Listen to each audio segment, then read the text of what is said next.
St. Paul's Cathedral stands as a beacon of London's history, a silent witness to centuries of life, love, and sometimes tragedy. On the night of May 1st, 2022, beneath its towering dome, another life would be stolen, over a deception no one saw coming.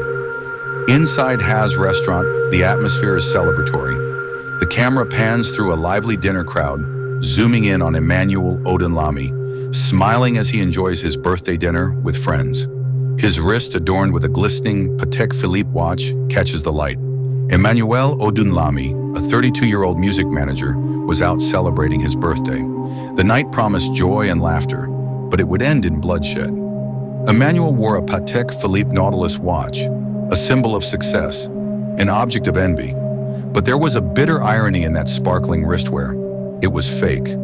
What should have been a harmless detail would turn into the spark for a deadly crime.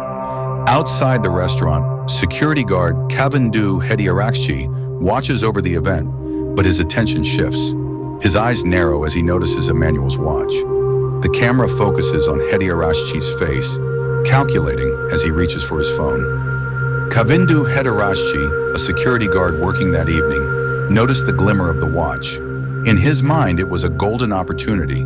He believed it to be worth nearly £300,000, enough to spark greed in even the most careful man. The screen cuts to a text message being sent to a contact named Jordell Menzies. Hediarakchi made the call. On the other end was Jordell Menzies, a known figure in London's criminal underworld. Jordell Menzies sits in a dimly lit room with his gang, Louis Vandross and Quincy French. They lean over a phone, reading Hediarakchi's message.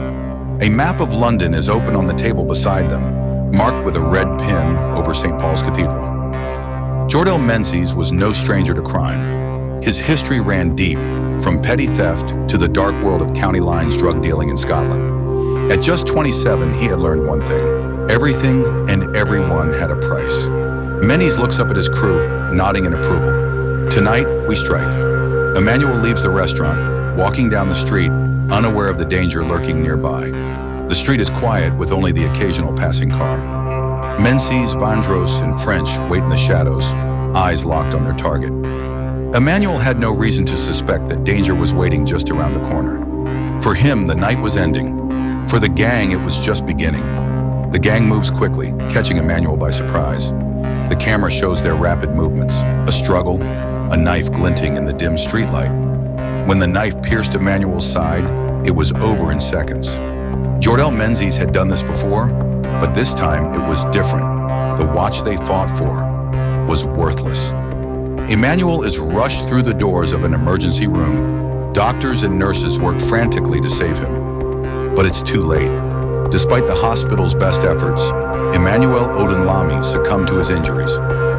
He died that night, not over a fortune, but over a counterfeit, a lie that cost a man his life. Police arrest Hediarakchi, Menzies, Vandross, and French. Flashing lights and the sound of sirens fill the scene. The gang is led in handcuffs into waiting police vans. A swift investigation followed. The gang was apprehended, including Hediarakchi, the man who had set the deadly events in motion. Justice, as it often does, came, but too late for Emmanuel. The camera shows the gang sitting in court, faces blank as the judge delivers the sentences.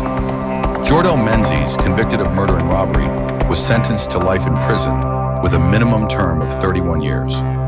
His accomplices, Louis Vandross and Quincy French, were sentenced to 15 years for manslaughter and robbery. Hediarakchi, whose greed turned him from security guard to accessory, was sentenced to 13 years. The camera cuts to Emmanuel's mother sitting in the gallery, wiping tears from her eyes.